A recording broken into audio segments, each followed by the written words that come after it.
بہت عظمت والی خاتون تھی حضرت رابعہ بصریہ، بڑی اعلیٰ۔ خواجہ حسن بصری ان کی تعریف کرتے تھے۔ خواجہ حسن بصری فرماتے ہیں میں ایک دن تقریر کر رہا تھا تو پیچھے پردے کے پیچھے عورتیں بھی سن رہی تھیں، تو میں نے تقریر میں کہا کہ رب کریم کے دروازے پہ دستک دیتے رہا کرو، دستک دیتے رہو گے تو ایک نہ ایک دن دروازہ کھل جائے گا۔ تو کہتے ہیں تقریر ابھی میں کر ہی رہا تھا کہ پیچھے سے خاتون بول پڑی، حسن بصری اجازت ہو تو کوئی بات کروں؟ تو میں نے کہا پاک بی بی کر لو۔ کہنے لگی کیا درس دے رہے ہو کہ اللہ کے دروازے پہ دستک دو کبھی نہ کبھی کھول ہی جائے گا؟ کہا ہاں۔ کہنے لگی مجھے تعجب ہوا تیری بات سن کے۔ آپ کو کیوں تعجب ہوا؟ کہنے لگی وہ خاتون معرفت الہی کے اس مقام پہ تھی۔ کہنے لگی حسن بصری پہلے یہ بتا رب کریم کا دروازہ کبھی بند بھی ہوا ہے؟ کھلوائیں گے تو اس کو نا جو پہلے سے بند ہوگا، اور جو کھلا ہوا ہے، جو کھلا ہوا پچھلی راتی رحمت رب دی کرے بلند آوازہ بخشش منگن والے کارن کھلا جے دروازہ۔ فرمایا کبھی بند بھی ہوا ہے؟ حضرت بی بی رابعہ بصریہ ساری رات عبادت کرتی، ساری رات رب رب کرتی، اور فرمایا کرتی تھی میرا رب۔ لوگوں نے کہا اماں تو کس مقام پہ پہنچی ہے؟ تو فرمانے لگی میں اس مقام پہ پہنچی ہوں کہ قبولیت میری دعاؤں کے قریب آ گئی ہے، قبولیت میری دعاؤں کے قریب آ گئی ہے۔ ابھی میں پوری دعا نہیں مانگتی، خدا کی رحمتیں پہلے برسنا شروع ہو جاتی ہیں۔ آپ گئی ہوئی تھی حج کرنے، حج سے واپس تشریف لائیں تو جس دن آپ واپس پہنچی نا بصرہ میں، آپ کا اونٹ فوت ہو گیا۔ کچھ لوگوں کو نا بڑا پیار ہوتا ہے۔ میری دادی اماں نے نا ایک بچڑا پالا ہوا تھا، تو دادی جان کے ہاتھ میں پیڑا ہوتا تھا، دادی آواز دیتی مٹھو آ جا، بچڑا دوڑ کے آتا پیڑا کھانے۔ پیار ہوتا ہے نا۔ ہمارے ہاں دیہاتوں میں تو جانور گھر کے فرد بن جاتے تھے۔ بھینس کا درجہ اسی طرح ہوتا تھا جس طرح گھر کے ایک فرد کا ہے۔ اگر کبھی بھینس کسی کی مر جاتی تو سارا گھر رونے لگ جاتا۔ وہ جو جانور گھر میں حضرت رابعہ بصریہ نے اونٹ پالا ہوا تھا، بڑا پیار کرتی تھی، بڑی جس دن آئی نا واپس حج کر کے، اسی دن کسی نے بتایا اماں تیرا اونٹ فوت ہو گیا۔ تو گھوڑا دوڑا کے گھر آئی، کہا آج ہی فوت ہوا ہے؟ کہا ہاں۔ تو اونٹ کے سرانے کھڑے ہو کے دعا مانگنے لگی، کہنے لگی مولا جب میں حج کرنے گئی تھی تو اپنا مال اسباب تیرے حوالے کر کے گئی تھی، تیرے سپرد کر کے گئی تھی، اور مولا جو تیرے سپرد کرے تو اس پہ رحمت کرتا ہے، تو فضل کرتا ہے۔ ابھی دعا مانگی رہی تھی، ہر مشکل دی کنجی یارو ہاتھ مرداں دے آئی۔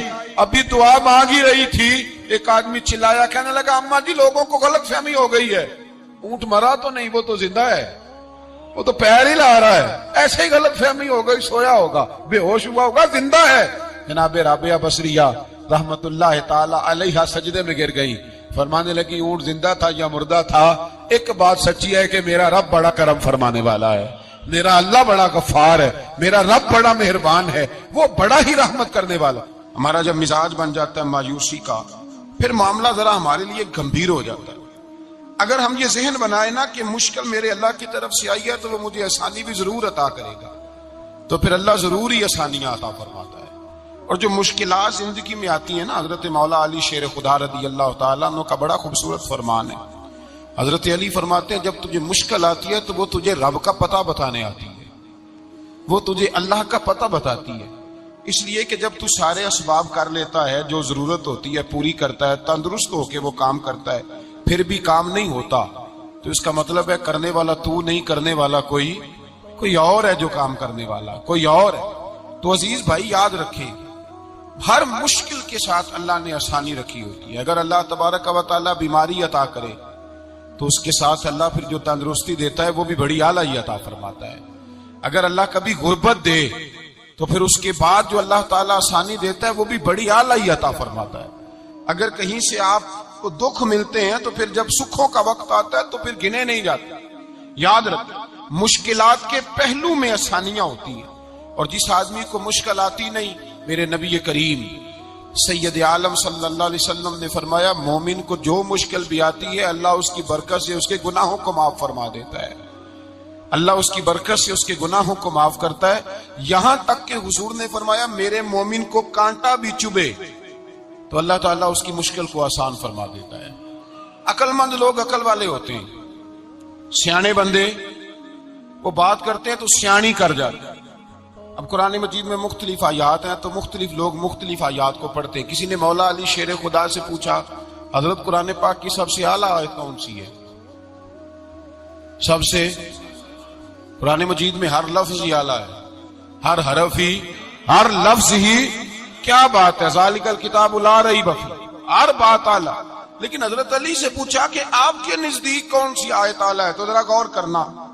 شیر کی بات تو شیروں جیسی. مولا علی فرمانے لگے قرآن مجید میں اللہ فرماتا ہے وما اصابکم من مصیبت فبما کسبت ایدیکم، فرمایا تمہیں دنیا میں جو بھی مصیبت آتی ہے تمہارے ہاتھوں کے کرتوتوں کی وجہ سے آتی ہے. وَيَعْفُو عَنْ کثیر، بہت ساری تو میں معاف کر دیتا ہوں. تو حضرت علی کہنے لگے یہ سب سے اعلیٰ آیت ہے میری نظر میں. لوگ کہنے لگے حضور ہم تو سمجھے تھے کہ شفاعت والی آیت کو آپ اعلیٰ کہیں گے، یا جو اللہ کہتا ہے لا تقنطوا من رحمت اللہ اس کو آپ اعلیٰ کہیں گے، تو آپ اس آیت کو اعلیٰ کہہ رہے ہیں کہ تمہیں جو تکلیف آتی ہے تمہاری اپنے ہاتھ کی کمائی کے سبب سے آتی ہے، اس کو آپ اعلیٰ کہہ رہے ہیں. تو حضرت علی رضی اللہ تعالیٰ عنہ فرمانے لگے میرے بھائیو ذرا غور کر کے اس آیت کو پڑھو. رب فرماتے ہیں تم جو غلط حرکت کرتے ہو اس کی سزا دنیا میں تمہیں کسی مشکل میں ڈال دیتا ہوں اور بہت ساری ویسے ہی معاف کر دیتا ہوں. فرمایا رب کہہ رہا ہے میں تمہیں دنیا میں مشکل میں ڈال کے معاف کرتا ہوں. آپ فرمانے لگے میرا رب ایک جرم کی سزا 2 دفعہ نہیں دے گا، جسے دنیا میں سزا دے گا پھر قیامت میں بے حساب ہی معافی عطا فرمائے گا. پھر قیامت کے دن اللہ اسے دوبارہ سزا، یہ اس کے قانون رحمت کے خلاف ہے. یہ غور سے بات سن، یہ اس کے قانون رحمت کے خلاف کہ اللہ تبارک و تعالیٰ 2 دفعہ سزا دے. تو اگر اس نے دنیا میں سزا دے لی تو اس کا مطلب ہے قیامت میں دوبارہ سزا. تو یہ سب سے اعلیٰ ہے. مصطفیٰ کریم علیہ السلام نے فرمایا مومن کو کانٹا بھی چبھتا ہے نا، کانٹا بھی. 2 بزرگ بیٹھے تھے، ایک حضرت احمد رحمت اللہ علیہ اور ایک حضرت شرف الدین منیری رحمت اللہ علیہ. تو حضرت شرف الدین منیری کہنے لگے کہ دوست اصل میں وہ ہوتا ہے جو دوست کی طرف سے آنے والی تکلیف پر صبر کرے. جو اللہ کی طرف سے آنے والی تکلیف پہ صبر کرے وہ اللہ کا محبوب ہوتا ہے. تو حضرت احمد فرمانے لگے نہیں مجھے تیری بات کی سمجھ کوئی نہیں آئی. صبر کرے وہ اللہ کا دوست ہے، مصیبت پہ صبر کرے. تو کہا جناب پھر اگر نہیں سمجھ آئی تو آپ بتا دیں اللہ کا دوست کون ہے. تو آپ فرمانے لگے جو محبوب کی طرف سے آنے والی مصیبت کو اس کا تحفہ سمجھ کے قبول کرے وہ اصل دوست ہوتا ہے. اس کا تحفہ سمجھ کے قبول کرے، اپنے رب کا تحفہ سمجھے، مالک کا تحفہ سمجھے کہ اس نے مجھے تحفہ دیا ہے، مجھے کسی مشکل میں ڈالا ہے. تو رب کریم بلا مثال و بلا تشبیہ سمجھانے کے لیے اللہ جب کسی کو مشکل میں ڈالتا ہے، کافروں کو تو اس نے موجیں کرائی ہوئی ہے، بڑی بڑی سہولتیں دی ہوئی ہیں، مشکل میں ڈب بھی ڈالتا ہے اپنے نیک بندوں کو ہی ڈالتا ہے. نمرود اور فرعون کے پیروں میں کانٹا بھی نہیں چبھتا، ان کو تکلیف نہیں آتی. تکلیف کسے آتی تھی؟ اللہ کے نیک بندوں کو تکلیف آتی تھی. حضرت رابعہ بصریہ جب تک زندہ رہی تب تک بیمار رہی. جس دن طبیعت ٹھیک ہوتی تو کہتی اے اللہ تو کہیں مجھ سے ناراض تو نہیں ہو گیا، تو کہیں ناراض تو نہیں مولا جب تو مجھے تکلیف دیتا ہے تو میں رو کے تیری عبادت کرتی، جب مجھے دکھ ہوتے ہیں تو میں سجدے میں تڑپتی، اور خدا بندہ اب تو میں سکھی ہوں، موج میں ہوں، مجھے رونا ہی نہیں آ رہا. تو خدا بندہ تو کہیں ناراض تو نہیں ہو گیا مجھ سے؟ دکھ تو اچھے ہوتے ہیں، دکھ تو پیارے ہوتے ہیں، اور دکھوں کے بعد جو اللہ آسانی دیتا ہے اس آسانی کا پھر کیا ہی کہنا. اس حضرت ایوب علی نبینا علیہ الصلوۃ والسلام بیمار رہے، 60 سال اللہ نے تندرستی دی. کتنے سال بولے؟ 60 سال غور کرنا بات پر، 60 سال علیل رہے، پھر بیمار ہو گئے. 18 سال ہو گئے بیمار ہوئے. زوجہ کہنے لگی دعا کر لیں آپ کو اللہ صحت دے دے. ہمیں اگر کوئی بندہ پوچھ لینا کہ بھائی کبھی کوئی خاص بات تو سناؤ، تو ہم جو ساری زندگی سکھ کے ساتھ سوئے ہوتے ہیں وہ بات نہیں سناتے. وہ جو ایک رات درد سے نیند نہیں آتی اس رات کا قصہ سناتے ہیں.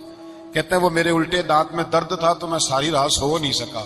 او بھائی جو ساری زندگی سویا ہے اس کا تو ذکر نہیں کر رہا، اور ایک رات جو تجھے نیند نہیں آ رہی. کسی سے پوچھا جائے، ڈاکٹر کہتے ہیں 360 ہڈیاں ہوتی ہیں وجود میں.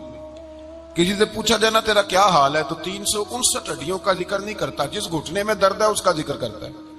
کہتے ہیں یہ گھٹنے میں بڑی درد ہے. او بھائی باقی 359 ٹھیک ہے نا، ان کی بھی تو کو بات سنانا. حضرت رابعہ بصریہ رحمت اللہ علیہ کے پڑوس میں ایک نوجوان رہتا تھا، آپ کے پڑوس میں. تو وہ جب جو محلے میں بچے رہتے ہیں نا گاؤں میں، ان کا پتہ ہوتا ہے. پڑوسی تھا تو 34-35 سال نوجوان کی عمر ہو گئی، کبھی بیمار نہیں ہوا. ایک دن اس کی طبیعت علیل ہوئی، سر میں درد ہوا تو اس نے پٹی باندھ لی سرخ رنگ کی. باہر نکل کے آیا، حضرت رابعہ بصری علیہ رحمہ نے دیکھا تو فرمانے لگے بیٹے خیر ہے؟ لگا جی اماں جی سر میں بڑی درد ہے۔ آپ فرمانے لگے کتنی عمر ہو گئی؟ کہنے لگا 34-35 سال۔ فرمانے لگے پہلے تو کبھی درد نہیں نہ ہوئی؟ کہا نہیں اماں جی آج ہی ہوئی ہے۔ تو آپ فرمانے لگے 34 سال اللہ نے صحت دی ہے، تو نے شکر کی ایک پٹی بھی نہیں باندھی، اور آج درد ہوئی ہے تو شکوے کی پٹی تو نے فوراً ہی باندھ لی ہے، کوئی شکر کی پٹی بھی باندھ نہیں۔ حضرت ایوب 18 سال بیمار رہے، زوجہ کہنے لگی دعا کر لو، تو آپ فرمانے لگے بی بی سے کہ صحت کتنی دیر رہی؟ اس نے کہا 60 سال۔ تو آپ فرمانے لگے ذرا بیماری کو بھی 60 سال گزر لینے دو، پھر دعا بھی کر لیں گے۔ یہ دعا کی، اللہ یہ لفظ کہے اللہ نے صحت دے دی، تندرستی آ گئی۔ ایک دن گھر میں بیٹھے بیٹھے زوجہ کہنے لگی کہ ایوب یہ بتاؤ دکھ اچھے کہ سکھ؟ آپ فرمانے لگے سارے دن ہی اللہ کے ہیں پر دکھ بڑے اچھے تھے، مجھ سے پوچھو تو دکھ بڑے اچھے تھے۔ کہا کس طرح؟ تو حضرت ایوب فرمانے لگے جب میں بیمار تھا تو 24 گھنٹے میں ایک دفعہ میرا رب میرا حال پوچھا کرتا تھا، ایک دفعہ میرا اللہ پوچھتا تھا ایوب تیرا حال کیا ہے؟ فرماتے ہیں 12 گھنٹے تو لذت ہی رہتی تھی کہ میرے رب نے میرا حال پوچھ لیا، اور اگلے 12 گھنٹے میں انتظار کرتا تھا مالک حال دوبارہ کب پوچھے گا۔ فرمانے لگے اب صحت تو ہو گئی ہے پر اب میرا رب میرا حال تو نہیں نہ پوچھتا۔ بھائی مشکلات جو ہوتی ہیں وہ تو تجھے سجا دیتی ہیں، سوار دیتی ہیں، تجھے یاد آتا ہے کوئی اپنا۔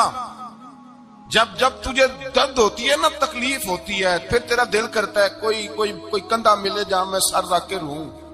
پھر اسی لیے تو کسی درویش سے کسی نے پوچھا تھا اپنا کون ہوتا ہے؟ تو کہا جو تجھے دکھ کے وقت یاد آئے وہ تیرا اپنا ہے، جو تجھے عین آزمائش کے وقت یاد آئے اور تجھے اس کا نمبر فوراً تیرے موبائل پہ چلنے لگے وہ تیرا اپنا سجن ہے، جس کو تو دکھ کے وقت یاد کرے۔ تو بھائی مشکلات کے بعد جو اللہ آسانی دیتا ہے، حضرت ابراہیم کو آگ میں بھی پھینکا گیا، حضرت ابراہیم علیہ السلام کو ستایا بھی گیا، نکالا بھی گیا، لیکن جب ان مشکلات سے گزرے تو میرا رب فرماتا ہے وَإِذِ ابْتَلَىٰ إِبْرَاهِيمَ رَبُّهُ بِكَلِمَاتٍ فَأَتَمَّهُنَّ قَالَ إِنِّي جَاعِلُكَ لِلنَّاسِ إِمَامًا۔ کہا جب ابراہیم پورے اترے تو پھر ہم نے انہیں امام بنا دیا۔ یا اللہ کس طرح کی امامت دی؟ فرمایا میں نے اتنی اعلیٰ شان عطا کی ہے کہ اپنے لاڈلے رسول کو جناب ابراہیم کی نسل میں پیدا فرما دیا ہے، میں نے مصطفیٰ کو ان کی نسل میں پیدا کر دیا، قیامت تک کے لیے ان کا وقار بڑھا دیا۔ اللہم صلی علی محمد وعلی آل محمد کما صلیت علی ابراہیم وعلی آل ابراہیم، ان کی عظمت بڑھا دی، اس لیے کہ جب وہ آزمائش سے گزر کر کے آئے پھر جو آسانی دی۔ میرے نبی پاک صلی اللہ علیہ وسلم نے دین ابراہیمی کی بہت ساری چیزوں کو رکھا، کہا میں ملت ابراہیمی پہ ہوں۔ جب کوئی مشکلات کو عبور کر کے آتا ہے، جب کوئی تکلیفیں سہ کر کے آتا ہے، اس کے لیے جو اجر ہوتا ہے، اس کے لیے جو پھر اللہ کتنی ذرا بڑی توجہ کیجیے گا۔ لوگ سمجھتے ہیں فلاں آدمی مشکل میں ہے تو شاید مشکل میں ہی رہے گا، فلاں آزمائش میں ہے تو شاید میرا اللہ فرماتا ہے ایک مشکل دے کے میں 2 آسانیاں بھی دوں گا۔ تم مشکل دیکھ رہے ہو، مشکل نہ دیکھو، وہ جو اس کو بعد میں آسانی آنے والی ہے، اور ڈبل جو میں اس پر نعمت کرنے والا ہوں اس کو دیکھو۔ حضرت یوسف کو بھائیوں نے کنویں میں ڈال دیا تھا، اور جب کنویں سے نکلے تو مصر کے بازاروں میں بکے، اور پھر زلیخا نے الزام لگایا تو حالات بگڑ گئے، حضرت یوسف کو جیل جانا پڑا۔ کتنی کٹھن زندگی تھی، لیکن میرے مالک کو کچھ اور ہی منظور تھا۔ کنویں میں گرنے والے، بازار میں بکنے والے، جیل میں جانے والے، الزام لینے والے جناب یوسف کو رب کریم نے اسی مصر کا بادشاہ بنا دیا، اللہ پاک نے اسی مصر کا حکمران بنا دیا۔ یاری تیری سونا ہے پر ازمیشاں تیریاں اگ، اے سونا پرکھیا جاوند آئی پہلو نال اگاں دے لگ، اس کے لیے تھوڑا سا جتن کرنا پڑتا، تھوڑے کٹھن حالات سے گزرنا پڑتا، تھوڑی آزمائشوں کا روپ دیکھنا پڑتا۔ ہم چاہتے ہیں کہ ہمیں چھیڑے کوئی نہ کوئی تکلیف نہ آئے، کوئی آزمائش، یہ ہو نہیں سکتا میرے بھائی، نامی کوئی بغیر مشقت نہیں ہوا، 100 بار جب عقیق کٹا تب جا کر نگی ہوا۔ ہم چاہتے ہیں کہ ہمیں کچھ بھی دقت نہ آئے، مشکلات نہ آئے، اور مشکلات تو انسان کو سنوارتی ہیں بھائی، وہ تو نکھارتی ہیں۔ کبھی پوچھا کرو جا کر کے کسی گندم کے دانے سے کہ تو کہاں سے ہو کے آیا ہے، کہاں سے نکل کے آیا ہے، تو وہ بتلائے گا کہ بڑے مشکل مراحل سے گزرا ہوں، اور پھر اللہ نے مجھے طاقت دی ہے کہ میں انسان کے وجود کا حصہ بناؤں۔ تو بھائی کٹھن مراحل، آزمائشیں، تکلیفیں، یہ انسان کو بڑا انسان بنا دیتی، یہ اس کے لیے ترقیوں کا پیش خیمہ ہوتی۔ ہمارے جمال پریشان ہو جاتے ہیں. عورتیں خاص کر کے اس بات پہ توجہ کرے, وہ بڑی جلدی غم لے جاتی ہیں. وہ کہتی ہیں جانے میرا کچھ ہوگا ہی نہیں, جانے میرا کچھ ہو ہی نہیں سکتا. میرے بھائی درجنوں اور بیسیوں لوگ ایسے ہیں جن کی اولادیں نہیں تھی لیکن نام ان کا ان سے بھی زیادہ ہے جو بڑے بڑے صاحب اولاد. حضرت خواجہ معین الدین اجمیری کو جانتے ہیں آپ لوگ؟ نہیں, جو جانتے ہیں وہ بولے. جانتے ہیں جی؟ لو جی کافی سارے جانتے ہیں, تھوڑے جی رہ گئے. جانتے ہیں نا خواجہ صاحب کو؟ ان کے کسی بیٹے کو جانتے ہوں؟ نہیں جانتے, نہیں جانتے, نہیں جانتے آپ ان کے بیٹے کو. حضرت خواجہ معین الدین اجمیری رحمت اللہ تعالی علیہ کے بیٹے کو نہیں جانتے, لیکن ویسے آپ ہندوستان میں کسی آدمی کو چھیڑ کے دیکھیں, وہ کہے گا میں خواجہ صاحب کا روحانی بیٹا ہوں, میں اولاد. حضرت غوث اعظم رضی اللہ تعالیٰ عنہ کی اولاد کو کم لوگ جانتے ہیں, لیکن آپ ویسے کسی کو پوچھ کے دیکھیں 11ویں والا پیر کون ہوتا ہے, ہر آدمی ہاتھ اٹھا کے بتائے گا خدا کے فضل سے ہم پر ہے سایہ غوث اعظم کا.